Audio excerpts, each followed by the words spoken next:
Seja bem-vindo aqui ao meu canal de palestras espíritas. O tema desse vídeo é manipulações religiosas. Agradeço a todos vocês que têm assistido os meus vídeos, têm se inscrito em meu canal. Agradeço a Deus pela oportunidade da realização desse pequeno trabalho. Manipulações religiosas. O que vem a ser isso? A crença em um ser superior, em que se acredita, apesar de não se conseguir ainda explicar, sempre esteve presente na história da humanidade. A religião, embora fundamental para as pessoas, nem sempre foi usada para indicar o caminho correto e levar ao bem comum. Nos tempos remotos, a religião era usada para amedrontar as pessoas, muitas delas ainda desprovidas de conhecimento, a fim de manter o poder, a ordem e a disciplina. Ainda hoje vemos isso acontecendo, lamentavelmente, em algumas partes do nosso planeta. Dessa forma, a religião é quem ditava os passos a serem seguidos pela sociedade, sem que esta pudesse decidir se queria essa tutela. Era aquilo e acabou, não tinha discussão. Com o advento do cristianismo, pela primeira vez na história da humanidade, alguém trouxe uma mensagem desprovida das ameaças ditadas pelo egoísmo e orgulho, visto que Jesus ensinava o respeito a Deus e ao próximo também, como formas de crescimento moral. Respeito a Deus e ao próximo, como formas de crescimento moral. Foi exatamente isso que Jesus veio nos ensinar. Mais ainda, Jesus trouxe a humildade, o respeito e, acima de tudo, o ensinamento que deve nortear a vida de todos nós, que é o amor. O amor. Quem ama quer o bem do outro, deseja o bem do outro, fica feliz se o outro está bem, se está feliz. A nova fé ensinava que o valor das pessoas não dependia do seu nascimento, do seu talento ou posição social. Ou seja, Jesus veio nos ensinar que todos somos iguais, filhos de Deus, que é bom, que é justo. Entretanto, os cristãos passaram a ser detidos, queimados vivos ou usados para proporcionar nas arenas dos anfiteatros, lá na antiguidade, onde eram estraçalhados pelos leões, coisa de 2000 anos atrás. Porém, a firmeza com que os seguidores de Jesus enfrentavam o sofrimento dava mais força aos que permaneciam fiéis, além de atrair novos adeptos. Isso tudo ocorreu no chamado cristianismo primitivo. E com isso, a propagação do cristianismo, que era a lei do amor, o respeito ao próximo, o amor a Deus.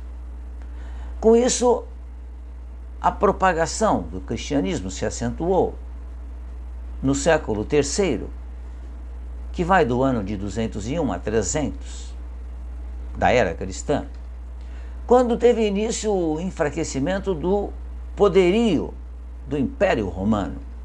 E foi exatamente nesse contexto que o imperador romano Constantino assinou, no ano de 313, o chamado Edito de Milão, um documento concedendo liberdade religiosa àqueles que pretendiam seguir os ensinamentos deixados por Jesus. Desse modo, quase 300 anos depois da morte de Jesus, a humanidade pôde cultuar os seus ensinamentos livremente, sendo que no ano de 391, o imperador Teodósio reconheceu o cristianismo como religião oficial do Império Romano. A partir de então é criada a Igreja Católica Apostólica Romana, a igreja, que reuniu os conceitos da igreja romana existente, igreja que cultuava imagens, respeitavam hierarquias e tinham muitas cerimônias religiosas pomposas, assim como vestimentas especiais para ocasiões especiais também. Juntou-se esse conceito, aos ensinamentos simples de Jesus. Ensinamentos desprovidos de qualquer pompa, de qualquer hierarquia ou culto exteriores. Visto que lembramos muito bem que Maria, mãe de Jesus, viveu, depois da morte de Jesus, em lugares extremamente simples, sem nada de luxo, muito simples mesmo. Pedro foi outro também, que ficou durante muito tempo na chamada Casa do Caminho, recebendo as pessoas que os procuravam, e tudo com uma simplicidade extraordinária. E era Pedro, o amigo de Jesus. Oficialmente, isso que falamos anteriormente é o registro histórico acerca do surgimento da chamada Igreja Católica 3 séculos depois do início do cristianismo, 300 anos depois. Aí nós nos perguntamos por que então Pedro, o apóstolo de Jesus, ele é citado nos ensinamentos católicos como fundador e primeiro papa da igreja? Provavelmente para dar uma conotação divina ao surgimento da Igreja Católica? É uma pergunta. E será que a igreja precisava disso? Uma vez que atualmente milhões de pessoas no mundo todo professam essa religião, que tem uma história de quase 18 séculos. Certamente que não havia necessidade disso, mas vemos diariamente a propagação de inverdades religiosas, sempre com o intuito de manipular as pessoas para que professem essa ou aquela religião, usando sempre do argumento de que essa é melhor do que aquela, porque foi a que Cristo escolheu. E ponto final. Jesus não fundou nenhuma religião. Jesus propagou o amor. Então a religião de Jesus é o amor. E o Cristo, de acordo com os dados históricos apresentados e o uso do bom senso, mais uma vez repetimos, não fundou essa ou aquela religião. Nós espíritas, a nossa religião é uma religião cristã, mas não foi Jesus quem fundou. Foram os espíritos que trouxeram para nós a chamada doutrina espírita, que tem 3 aspectos: científico, filosófico e religioso. E Jesus faz parte disso tudo, porque Ele é o nosso guia, Ele é o nosso modelo. Ele é o governador espiritual do planeta. Nós, espíritas, somos cristãos, mas o espiritismo não foi fundado por Jesus, como Jesus não fundou nenhuma religião. Por isso, o título desse vídeo, manipulações religiosas, que não deveriam ocorrer. Deveríamos ter liberdade para escolher essa ou aquela religião, aquela que mais nos agradasse.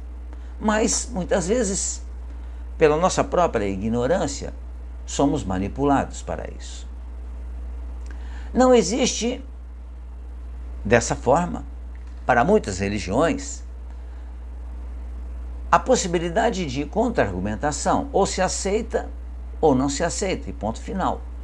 Não é possível permitir o uso do raciocínio.